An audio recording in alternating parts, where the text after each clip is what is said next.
ndagusuhuje muntu wanjye nkora nkurikirana umunsi ku munsi uko bwije nuko bukeye. Kanya rero nkuzaniye icyigisho kivuga ngo niba ufite ideni cyangwa se ukaba wifuza kuryaka, ukaba wifuza kuzariguza, cyangwa se hakaba hari abantu beremwe amadeni, cyangwa se ukaba wifuza ko hari abantu bazajya baguha amadeni, rero icara hasi utera agatebe nkubwire uburyo ideni ugomba kuryishyura kandi neza. Hari abantu benshi bambajije ngo ni gute wakwishyura amadeni y'umurengera, ni gute wakwishyura amadeni yamaze kukurenga, ni gute amadeni yamaze kukubera inzitizi nyinshi mu baturage, mu nshuti zawe, mu muryango, amadeni yamaze kugusenyera umuryango, ni gute wayishyura kugira ngo ugarure amahoro, ugarure umutuzo, ugarure umunezero. Rero ntucikwe, reka nkusobanurire uburyo ugomba kwishyura amadeni urimo yamaze kugucanga mu mutwe wawe. Nanakubwire uburyo ugomba kuguza ideni, ibintu ugomba kwitondera nujya kwaka ideni. Mubwire uburyo ugomba no kuryishyura igihe wamaze kurifata, mbega ni umubare usobanutse ugomba kumenya mbere yo kwaka amadeni. Rero reka mpere kuri iki kintu cya mbere, banza usobanukirwe ideni.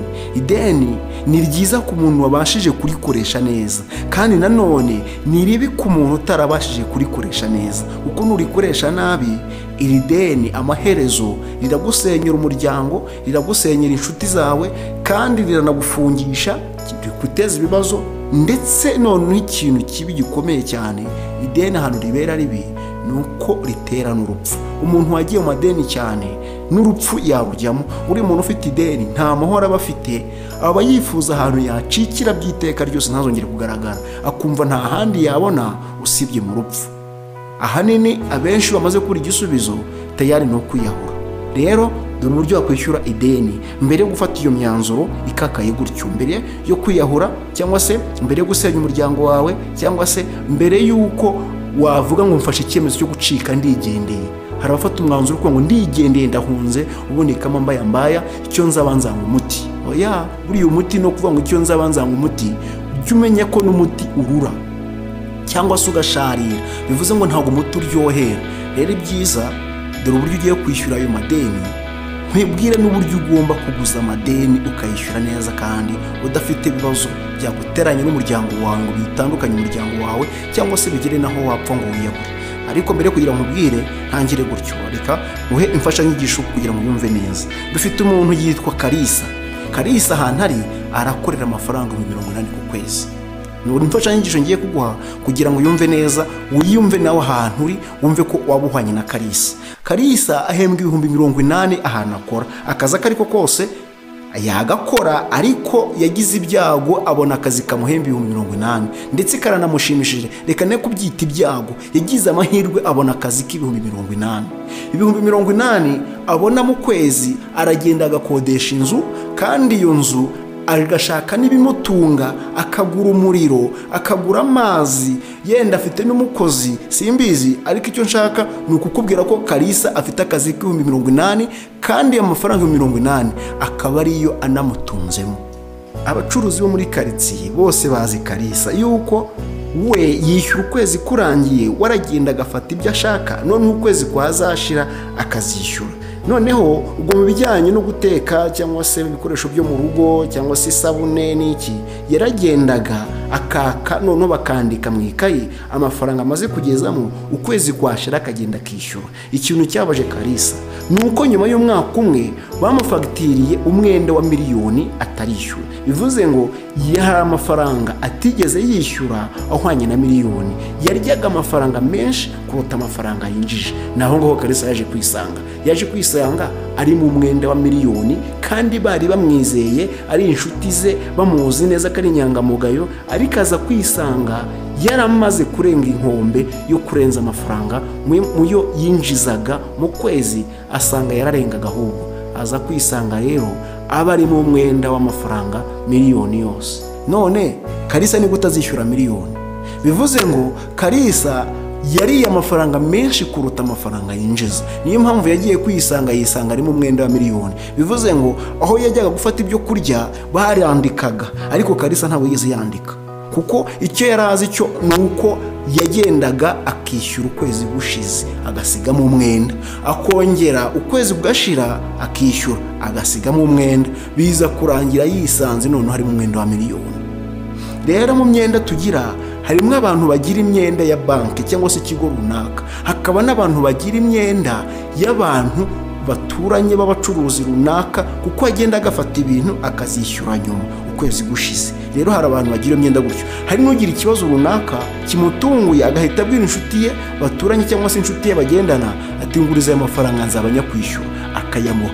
Uwo nawo ni umwenda. None ni gute wakwishyura iyo myenda? Niba umeze nka Kalisa wagize na kiriya kibazo, ntabwo amafaranga 80,000 yazishyura miliyoni kandi ari nayo yanamutunze. Ese Kalisa ntiyakwiyahura? Tuvugisha ukuri, buriya Kalisa ari wowe Kalisa winjiza 80,000 wajya kwisanga ukisanga uri mu mwenda wa miliyoni, ntabwo wakwiyahura? Kalisa yabuze amahoro, nta mutekano afite kuko ari mu mwenda amafaranga menshi kandi akorera amafaranga makeya. Rero igisubizo cya Kalisa, niba afite umufasha ntabwo ari kumvikana neza, niba afite abana nta bahoro bafite bariya abana, niba ari umusiribateri ntabwo yagira amahoro cyane ko ateganya no kuzashaka mu bihe biri imbere. Rero Kalisa nta mahoro afite. Ikintu yatekereza cya mbere ni ugucika akigendera akangara, cyangwa se akiyahura, cyangwa se akavuga ati kano mbaye icyo nzabanza mu muti, kandi igihe agezemo n'umuti none azuramururira, hari igihe no kunywa byamunanira. Bivuze ngo Kalisa afite ikibazo. Rero umuntu ufite ideni ntabwo aba anezerewe. Umuntu ufite ideni aba ahangayitse pe, aba ahangayitse bimwe byo hejuru, kuko nta mutekano afite, nta mahoro afite, umuryango we nta mahoro afite, arimo arashaka kwishyura ideni ry'abandi kandi arimo arakorera 800,000. Rero we muntu ufite ideni, benshi mwambajije ngo ni gute wakwishyura amadeni y'umurengera yamaze kubarenga. Dore ukuntu ugiye kubigenza. Niba ari we Kalisa, dore ukuntu ugiye kubigenza. Niba winjiza amafaranga makeya ukisanga ufite imyenda y'amafaranga menshi, dore ukuntu ugiye kubigenza. Nkuko natangiye nkubwira, mbere na mbere fata impapuro 3. Urupapuro rumwe ugiye kurwandikaho abantu bose ubereye mu mwenda, yaba ari inshuti yawe, yaba ari umuvandimwe wawe, yaba ari ikigo runaka cya banki runaka, cyangwa se umucuruzi runaka. Andika amafaranga yose ubereyemo abantu bose washyire ku rupapuro. Ayo mafaranga yose numara kuyandika ku rupapuro, ariko mbere na mbere umenye ko bisaba imbaraga ikomeye, kuko abenshi dushimishwa no kwandika no gutekereza amadeni ya mato mato, ukumva ko yenga ntacyo atwaye, cyangwa se ugatekereza ko inshuti yawe hari abantu baremereza ibibazo, ukavuga uti kane kumushyiramo kuko ntabwo yabiremereza, we ntacyo atwaye. Oya, mushyire ku rutonde, kuko umuntu ubereye mu ideni rya makeya yagukakaza kuruta noneho ubereye mu mwenda amafaranga menshi. Bose bashyire ku rupapuro, ugenda ubandika. Wemere wihangane kuko biravunanye, wemere wihangane wizirika umucaca mu nda kugira ngo abantu bose ubandike. Ntuhangayikishwe nuko umwenda ubaye amafaranga menshi, ntuhangayikishwe nuko amafaranga abaye menshi cyane, ahubwo wowe wemere uhumirize, ushinyirize mu ibanga ryawe, kuko umwenda ugusebye umaze kugera hanze. Iyo uri wenyine urahangayika, ariko iyo bimaze kugera hanze noneho uhita uhinduka nk'umusazi. Rero mu ibanga ryawe fata agapapuro kawe kakandi kambere nakubwiye, wandike abantu bose ubereye mu mwenda. Uberemo igiceri cy'ijana mwandike, uberemo 50 mwandike, uberemo 500 mwandike, kugeza ku muntu uberemo miliyoni nawe mwandike. Numara kwandika ku rupapuro kawe abantu bose ubereye mu mwenda, urupapuro ufata igiteranyo cyabo bose ugishyire ku ruhande urubike. Kalisa wabyumvise? Ubwo ndabwira wa muntu umeze nka Kalisa, niba warariye amafaranga menshi nka Kalisa, andika urwo rupapuro, ushyire urutonde rwawe hariya. Urupapuro rwa mbere urushyire ku ruhande, urwo ni urupapuro rwa mbere. Urupapuro rwa kabiri, fata amafaranga yose ukonsoma mu kwezi, niba ari inzu wishyura ku kwezi, niba ari ibiryo ukunda guhaha cyangwa se ayo ukonsoma mu kurya uyandike, niba ari ibyo kunywa ubyandike, isabune ukoresha uzandike mu kwezi, imyenda niba hari imyenda ugura mu kwezi ubyandike, niba hari inzoga unywa ubyandike, yewe n'itabu uryandike, n'umunyu wandike, n'ikibiriti n'amakara, buri kintu cyose ujye ukonsoma mu kwezi nacyo ugenda ucyandike. ubwo ni ku rupapuro rwa kabiri. numara kubyandika ibyo biraryoha, nta nubwo bidahangayikisha, ibyo ntibyakuvuna. ibyakuvuna n'ibira twatangiriyeho ni nabyo bizanakuvuna niba uzabikora koko. ikintu kivunanye ni kiriya. ahangaha uzasubiza inyuma ibitekerezo byose, ugende wandika buri kintu cyose ukunda gukoresha mu kwezi. nurangiza ukore total amafaranga nayo yateranye urubike. ubwo ntizimaze ku impapuro ebyiri. urupapuro rwa gatatu uzagende wandika amafaranga yose winjiza mu kwezi. niba uri umuhinzi, niba uri umucuruzi, niba uri umukozi ukora ku kwezi nk'uko Kalisa twamutangiriyeho yabigenza, simbizi, andika igiteranyo cy'amafaranga yose winjiza mu kwezi uyandike. aha biragoranye bitewe n'icyo uri gukora. ushobora kuba ukorera ku kwezi, ayo mafaranga ukorera ku kwezi yandike uyashyire ku ruhande. niba hari ubuhinzi ujya ugira ukaba uzi amafaranga winjiza mu kwezi, yandike nayo yashyire hariya.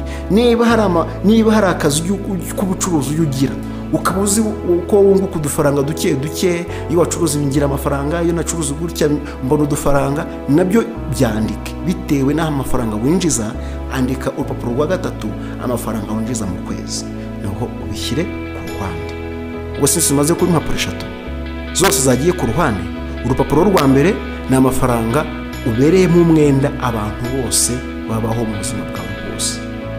urwa kabiri ni amafaranga ukonsoma mu kwezi, ukoresha mu kwezi, n'amazi, umuriro, isabune, byose wabishyize ku ruhande. urwa gatatu ni amafaranga winjiza uba wabonye mu kwezi. wakoze subscribe yesu wa muntu uri mu mwenda. ubu ntabwo wamaze kubona igisubizo, ariko ndumva uri kugikabakaba. rero wivunika. rero sasa twagiye gutya. fata urupapuro rwa Kalisa. reka tuvuge ko wa muntu witwa Kalisa niba yinjiza amafaranga 80,000 kandi mu kwezi akaba konsoma 100,000, ni urugero, yajya kwisanga akisanga arimo miliyoni. none Kalisa azishyura gute? dore ukuntu Kalisa azishyura. mbere na mbere, niba Kalisa ahembwa 80,000 kandi akaba mu kwezi akonsoma 100,000, bivuze ngo Kalisa arya menshi kuruta amafaranga yinjije. bivuze ngo imibare yamaze gupfa, kuko ntabwo imibare iba yanditse. bivuze ngo amafaranga arya aba ariyo menshi kurusha amafaranga yinjiza, kuko ntabwo aba yabaze, ntabwo aba yanditse ngo ndimo ndarya ibi, nkeneye ibi, numva iki ngiki ngiye kukireka. rero Kalisa inama ya mbere ngiye kumugira, nawe wamera nka Kalisa, niwe winjiza amafaranga mu kwezi ukarya menshi kurusha ayo winjije, genda ugabanye ibyo wakonsomaga mu kwezi. muri cya giteranyo cy'100,000 Kalisa yinjiza nako akonsoma, nagenda agabanye. kujya kwishyura biravuna pe, kandi umenye ko uyu muntu ahangayitse. rero niba uhangayitse, gabanya ibintu uri ukonsoma. niba ari moto wategaga, yireke utege igare. nibinaba ngombwa, ihangane hamwe hagende n'amaguru. nakubwiye ngo tugiye kwigomwa byibuze imyaka 2 kuba tumaze kwishyura iya myenda. genda ugabanye. niba waryaga ifiriti buri munsi, niba waryaga umuceri buri munsi, igomwe.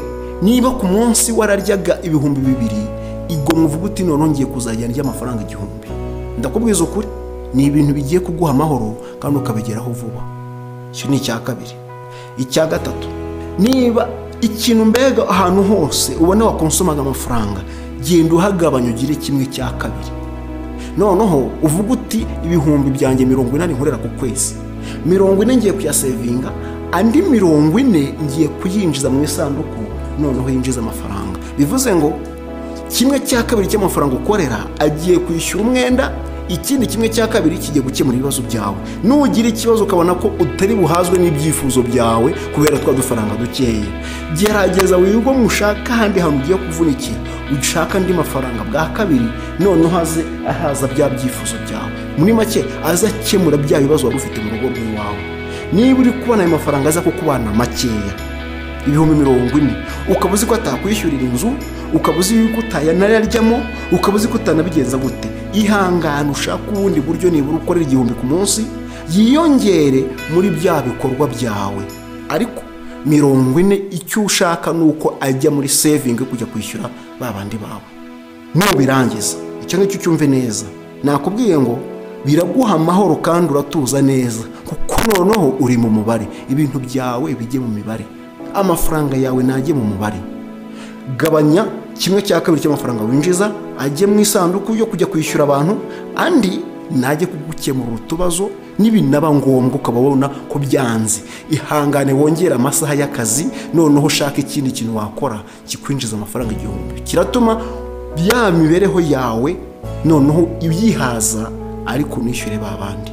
Icyo ni ikintu cya mbere, kuko wamaze kubona amafaranga winjiza, wamaze no kubona amafaranga usohora. Rero ayo mafaranga usohora yagabanye. Ikindi cya kabiri uzahita ukora, tumiza umuntu umwe, ntuzabahamagaze bose ngo nimuze tuganire. Oya, rebo abantu bose ubereye mu mwenda bose, ugenda ubegera ubabwiza ukuri kuravuna, kuko nutinde baraguteza rubanda, kandi baguteza rubanda rurakota. Ibyiza rero genda usanga umuntu ubereye mu mwenda umubwira uti dore ukuntu ngiye kuzajya nkwishyura, dore ukuntu ngiye kugenda nkwishyura, kuko urafatiye amafaranga 40 ugenda uyagabagabanya bantu mu byiciro ubereye mu mwenda. Niba ari na banki, genda ubwire banki uti dore ukuntu ngiye kuzajya mbishyura, kuko nta mafaranga ndi kubona neza, ariko buno buryo nzabishyura. Uzabibwira wese ntago azaba kikureze, kuko azabona ko ufite umwete wo kwishyura gake ari kwishyura. Niba ari na banki, ntago bazaguseka, bazakumva kuko ufite gahunda yo kwishyura. N'umuntu rero nawe gusa uzagende witeguye ko ashobora kukubwira nabi, ashobora kugutuka, ashobora kukugira gute, kukuvuma, kuko wicyo ashaka n'amafaranga ye. Ibyo nibyo uri kumubwira, uwo murengwe we ntawe ukeneye. Gusa wowe icyo wiremamo, genda witeguye ko aza kukubwira nabi cyangwa se akagutuka, ariko uwo mubwiza ukuri ku bintu bimeze. Ndashaka kukwishyura gutya, dore amafaranga ngaya uko nzajya nyaguha. Niba ari 40, niba ari banki ubereye mwenda 40, nzajya nguha 40 bya buri kwezi. Niba ari abantu ku giti cyabo yabagabagabanye, buri muntu ujya n'ubwira uti nzajya nkwishyura 500 bya buri kwezi, kandi mpaka ndangije umwenda wawe. Ariko cyitonderwa, hera ku bantu b'amafaranga make, abantu bereye mu mwenda wa make, kuko bakunze kuba ari benshi, kandi umwenda w'amafaranga make uryana kurusha uwa menshi. Uzabicunge umuntu uberemo amafaranga make wagukurikirana cyane kurusha uberemo amafaranga menshi. Nubigenza gutyo rero, byanze bikunze harimo abazabyemera, hari n'abazabyanga. Nugira Imana bose bazabyemera. Rero wundi uzabyanga n'ubundi ntibizakuraho ya bije yawe yo kumwishyura. Uzamwishyure kwa kundi wabipanze, abyange cyangwa se abyemere, ariko umwishyure kwa kundi. Nimujye no mu mategeko nagenda akaguteza rubanda, uzamubwira yuko ari bwo buryo bwo kwishyura ufite, nta bundi. Ikizima nuko uzishyura, ntabwo bazagufungira ngo wanze kumwishyura, ahubwo bazamutegeka emeri yafate. Ikizima nuko yemera kwishyura. None se ko ari bwo bushobozi afite? Rero ubwo ni buryo bwo kwishyura. Ikintu cyo kwishyura amadeni bagikemutse, rya make we usavinga menshi yo kwishyura, nicyo gisubizo, nta kindi. Gabanya ibintu wakonsomaga, nta kindi. Rero dore uburyo nakubwiyemo bwo kuguza amafaranga. Mbere na mbere, banza ubundimo ndasoza, banza umenye ngo aya mafaranga ngiye kuguza ngiye kuyakoresha iki kugira ngo aya mafaranga azishyure. Ikindi, uzirinde kuguza kujya kwaka inguzanyo wowe nta kintu ufite. Shaka inguzanyo yiyongera kuyo ufite, nibura ibe wowe ufite abe menshi kuri ya nguzanyo, ku buryo ayo mafaranga ugujije y'ubwayo azishyura kandi mu gihe gitoya. Si byiza kuguza amafaranga nta kintu ufite, ahubwo ni byiza kuguza amafaranga ufite ikintu, kandi ayo mafaranga warapangiye umushinga ku buryo ubwayo azishyura. Ikindi cya kabiri, uzirinde kurya menshi kurusha ayo winjije, kuko nibyo biduta mu gihombo cy'imyenda y'ahazaza. Ibyiza rero, rya make, ubundi akinguzanyo ubwayo yiyishyure, bizaguha umutekano wo kuribwa n'umwenda. Umwenda uraryana kandi urasharira, kandi nakubwiye yuko ibyo biryana kandi bisharira nibyo twivuga ngo icyo nzaba umuti, kandi uwo muti nturyoha, uraryana kandi uranarura. Rero kunywa hari igihe utanawunywa. Rero ndumva nkubwiye ibintu byiza, nkubwiye ibintu by'agaciro. Abantu bambajije ngo ni gute wakwishyura umwenda w'umurengera, ngira ngo urashubijwe. umwenda uraryana. Rero shirika ubute wandike imyenda y'abantu bose ubereyemo, ubandike, numara kubandika ukore totari, ukore na totari y'amafaranga usohora mu kwezi. Noneho yandi usohora mu kwezi urasanga ariyo menshi usohora, bivuze ngo urya menshi kurusha yo winjiza. Rero yandi urya ya menshi yagabanye, numara kuyagabanyemo kabiri ugende ubwire abantu bereyemo umwenda ko aribwo buryo bwo kwishyura bwonyine. Kuko Kalisa ariwe natangira mbabwira, niba arya 40, niba yinjiza 80 kandi akarya 100,000, azagenda abara amafaranga konsoma, byanze bikunze nakorera amafaranga navuga ati muri 80 ninjiza, nzajya njya 40, andi 40 nya saving nyishyure babandi. Uzasanga bari abantu azabishyura mu mezi 25 yinjiza 40 kugira ngo yishyure miliyoni y'abandi. Kuko ya 80 arya 40, andi 40 akayabishyura mu mezi 25 azamaze kwishyura umwenda wawe. Ndumva nkubwiye ibintu byiza rero, ndagukoreye ugire n'inama, numva unashubijwe uburyo ugomba kwishyura amadeni y'umurengera. Kuko nta bundi buryo bwonyine bwo kwishyura ayo madeni utagabanyije amafaranga konsoma, nta bundi buryo. Kuko konsoma menshi, izirike rero umukanda mu nda, urye make ubundi wishyure. Nta bundi buryo, reka nkubwize ukuri, nta bundi buryo. Ubundi buryo bwakurikiraho ni ugukora cyane kugira ngo nibura ushyiremo speed yo kwishyura kandi unakemura ibibazo byawe. Rero ndagushimiye, urakoze.